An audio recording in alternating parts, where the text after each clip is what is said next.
ان نعمتوں سے محروم ہیں تو کم از کم اس مہینے کی عظمت کے مد نظر ہم ان نعمتوں کو ان کے دسترخوان تک بھی پہنچائیں۔ عام طور پر اس مہینے کو پیغمبر نے اللہ کی میزبانی کا مہینہ قرار دیا۔ ابھی باتیں ہو رہی تھیں ماشاءاللہ کہ ہم نے اس میزبانی کا دوسرا مطلب نکالا، اور دنیاوی میزبانی چونکہ دسترخوان سے شروع ہوتی ہے، لہٰذا ہم نے بھی ماہ رمضان میں مہمانی کا تصور صرف افطار اور سحر میں دسترخوان بچھانے کو ہی سمجھا۔ بالکل ماہ رمضان میں دسترخوان بچھانا چاہیے، اللہ کی نعمتوں کو لانا چاہیے، لیکن وہ اپنے شکم کے لیے نہ ہو کر دوسروں کے لیے ہو، کہ پیغمبر نے اسی خطبے میں ارشاد فرمایا کہ اگر کوئی روزہ دار کو افطار کروا دے تو اللہ جتنا ثواب روزہ دار کو عطا کرتا ہے اتنا ہی افطار کروانے والے کو بھی عطا کرتا ہے۔ کسی نے کہا کہ نبی خدا ہمارے پاس مال و دولت نہیں ہے کہ ہم کسی کو مہمان بلائیں، تو پیغمبر نے فرمایا کہ آدھا دانہ خرمے کا ہی کیوں نہ ہو، چاہے ایک گلاس پانی ہی کیوں نہ ہو، روزہ دار کی خدمت میں پیش کر دو کہ اللہ تمہیں اس ثواب سے محروم نہیں رکھے گا۔ اس جملے کو مد نظر رکھتے ہوئے ہمارے معاشرے میں ایک غلط فہمی بھی ہے، اور اس کو باقاعدہ طور پر دیکھا جاتا ہے کہ میں نے خود دیکھا ہے کہ مسجد میں بعض افراد جب افطار کا وقت آتا ہے تو اپنی جیب سے اپنی کھجور نکال لیتے ہیں، اور ان سے یہ کہا جاتا ہے کہ صاحب افطار کا انتظام ہے، مومنین یہاں پر کھانا لے کر آئے ہیں تو یہ کھجور لانے کی ضرورت کیا تھی؟ تو وہ کہتے ہیں کہ نہیں، اگر میں نے یہ روزہ ان کی کھجور سے کھول لیا یا ان کے کھانے سے کھولا تو میرا ثواب بڑھ جائے گا۔ اور روزہ افطار کرانے کا مطلب یہ سمجھتے ہیں کہ جس وقت پہلا لقمہ روزہ دار اپنے دہن میں وارد کرے گا تو جو جس کا وہ ہوگا اس کو حساب ثواب اس کو مل جائے گا۔ حالانکہ خداوند عالم اس کریم خدا کا نام ہے کہ جو ہماری طرح بخیل نہیں ہے۔ وہ کہتا ہے کہ اگر کوئی ذریعہ بن جائے کسی کے روزہ کھولنے کا تو جتنا ثواب اس کو ہے اتنا ہی تمہارے حوالے بھی کیا جائے گا۔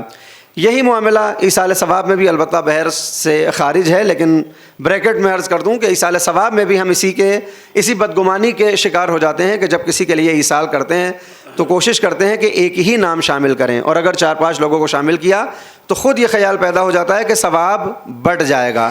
حالانکہ پروردگار اتنا کریم ہے کہ جتنے لوگوں کو شامل کیا جائے سب کو برابر میں انشاءاللہ ثواب ملنے والا ہے۔ ماہ رمضان مبارک واجب روزے کے علاوہ مستحب اعمال کا مہینہ ہے۔ جو بھی مستحب عمل کریں کوشش کریں، اپنے لیے تو کر ہی رہے ہیں، اپنے مرحومین کو ضرور شامل کریں، بالخصوص اپنے والدین، اپنے خاندان، اپنے اعزاء، اپنے اقارب، اپنے اساتذہ، اپنے محلے، اپنے پڑوس میں رہنے والے اور مظلوم عالم کو ان ثواب میں شامل کریں کہ پروردگار اس ماہ مبارک کو ہمارے لیے ویسا قرار دے جیسا ایک مومن کے لیے قرار دیا جانا چاہیے۔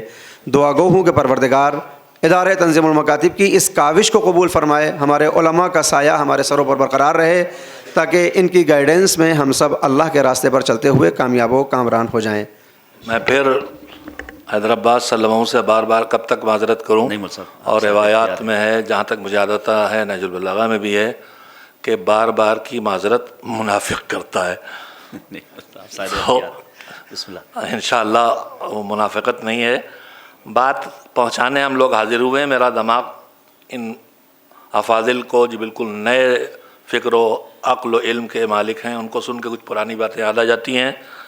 ابھی مولانا نے جو اس نقطے کی طرف متوجہ کیا بہت اہم ہے کہ ہم کریم پروردگار کے بندے بڑے بخیل بن جاتے ہیں، جو یہی فرما رہے تھے، ارے آپ دوسرے کو دیں گے تو اللہ آپ کو محروم نہیں کرے گا، آپ اپنے باپ کے ساتھ سارے مومنین شامل کر لیں گے تو بٹ نہیں جائے گا وہ حمد و توحید، سب کو پہنچے گا۔ یہی فرما رہے تھے قبلہ سلمہ۔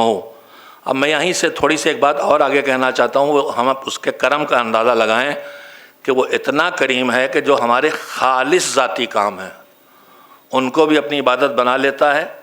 میں اپنے دوست سے بغلگیر ہوں تو مجھ میں اس میں محبت بڑھے گی نا، محبت میرے دوست سے میری بڑھ رہی ہے، اور اللہ کہہ رہا ہے یہ میری عبادت ہے، اس سے بھی آگے بڑھ جائیے۔ بعض چیزیں رمضان میں اور کسی وقت بھی ایسی جگہ سے کہنے کی نہیں ہیں، ورنہ ہم اپنی خواتین یا اہلیہ محترمہ ان سے جو ہمارے انس کے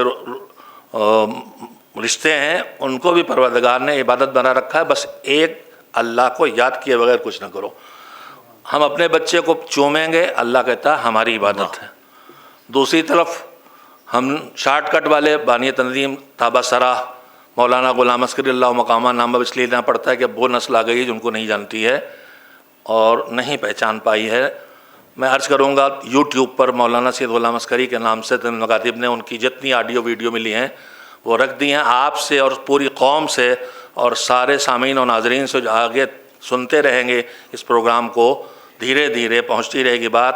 ان سے عرض کرنا چاہتا ہوں، اپنے 2 تجربے میں عرض کرتا ہوں کہ اگر مجھے ذرا سے بھی اسلام ملا ہے تو اس میں سب سے پہلا اور بڑا حصہ، بلکہ مجھے اگر اسلام دماغ کو کہیں ملا ہے تو شہید مطہری سے ملا ہے، ان کو ضرور پڑھیے.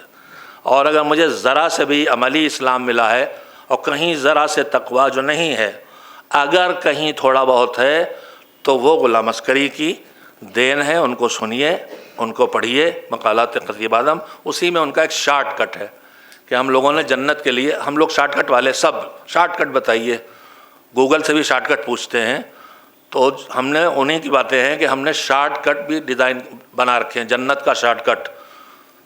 اس کی مثالیں ویسے نہیں بتاؤں گا، لیکن ایک شارٹ کٹ میں نے کہیں پڑھا تھا کہ ایک صاحب تھے، روزہ ایک نہیں رکھتے تھے، افطاری ایک نہیں چھوڑتے تھے. تو لوگوں کا شرم نہیں آتی آپ کو؟ کہنے کا بالکل ہی کافر ہو جاؤں. بسم اللہ. واہ. خدا کی رحمتیں اس تک پہنچ نہیں سکتیں جو اپنے آپ کو کرتا ہے دور روزے سے. واہ. ہر ایک جسم کے اعضاء سے ہو اگر روزہ، ملے گی روح کو طاقت ضرور روزے سے. ایک سوال میں کروں گا، اس کے بعد اظہر اعجاز صاحب کو جلال پور سے اپنے ساتھ جوائن کروں گا انشاءاللہ. بات افطار کی تھی اور پیغمبر نے فرمایا چاہے خرمے کا ایک دانہ ہی کیوں نہ ہو. مولانا سبیل حسین صاحب قبلہ سے جواب چاہوں گا اور دیگر حضرات بھی شریک گفتگو ہوں. افطار کی رنگینی اس سلسلے میں آپ کیا کہنا چاہتے ہیں؟ بہرحال طرح طرح کے انواع و اقسام کے کھانے، لذیذ غذائیں، مذہب نے روکا نہیں ہے.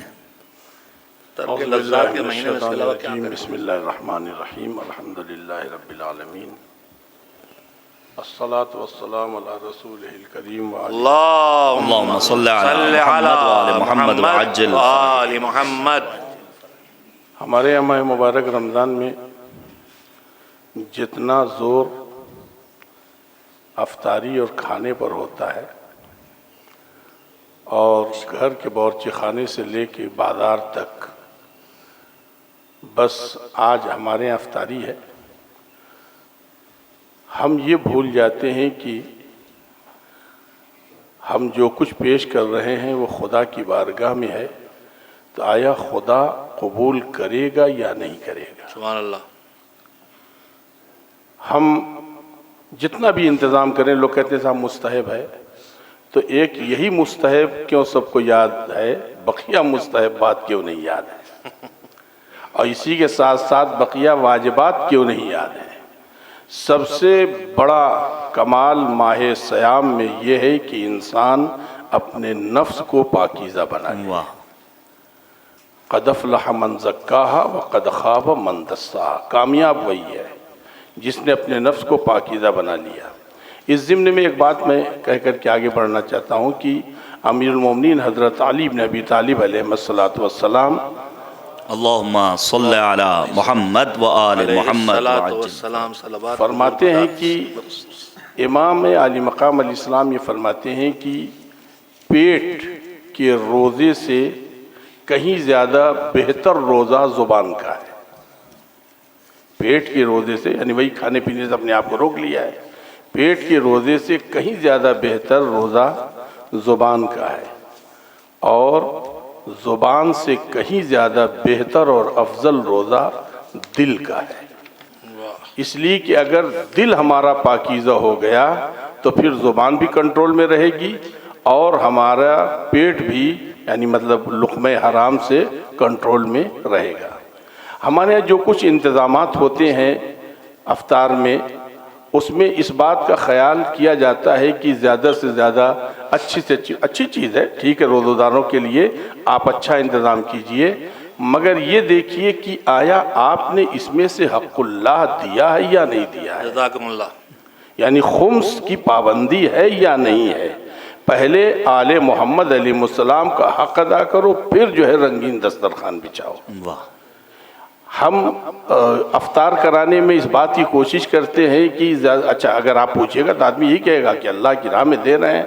اللہ کی راہ میں جب آپ دے رہے ہیں، دیکھیے کہیں آپ کا پڑوسی بھوکا تو نہیں ہے، اور پڑوسی کی ہی بات نہیں ہے، ایک مرتبہ ہمیں غور کرنا چاہیے اپنے، چھوڑ دیجئے پورے سماج کو، کم سے کم ہر روزے دار جس کو اللہ نے کچھ بھی تھوڑا بہت دیا ہے، اگر وہ اپنے رشتہ داروں پر نظر ڈالے کہ ہمارے رشتہ دار، ہمارے عزیز کون ہیں جن کے ہاں اگر ہم کچھ پہنچا دیں تو روزہ ان کا کھلے گا۔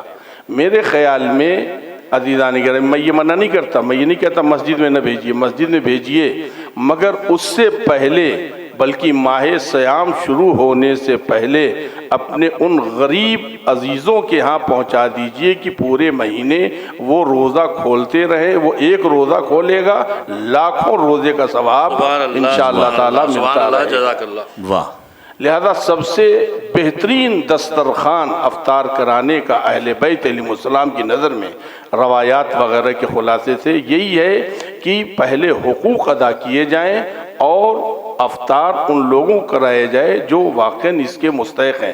میں پھر کہوں گا کہ میں منع نہیں کرتا ہوں بقیہ لوگوں کو افطار کرانے سے، مگر سب سے پہلے حق کس کا ہے، اور اپنے دسترخوان کو اگر رنگین بنانا ہے تو دسترخوان کو اہل بیت اطہار علیہ السلام کی سیرت کی روشنی میں، ہم نے کہیں بھی سیرت اہل بیت علیہ السلام میں یہ نہیں دیکھا کہ افطار کا انتظام اہل بیت علیہ السلام نے بہت ہی لق و دق دسترخوان بچھوا کر کے اور اس پر جو حلیم وغیرہ کھلا کر کے، یعنی اس عرب میں تو مطلب سرید ہوتی ہے، مطلب یہ سب کا انتظام کیا ہو۔